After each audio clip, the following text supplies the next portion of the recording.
You ask Tiger to solve. This deals with linear equations with one unknown.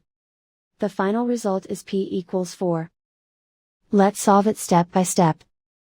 Group all constants on the right side of the equation. Add 6 to both sides.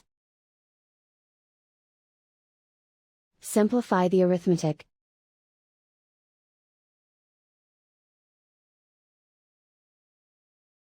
Isolate the p. Divide both sides by 5. Simplify the fraction. Find the greatest common factor of the numerator and denominator. Factor out and cancel the greatest common factor. And so the final result is p equals 4.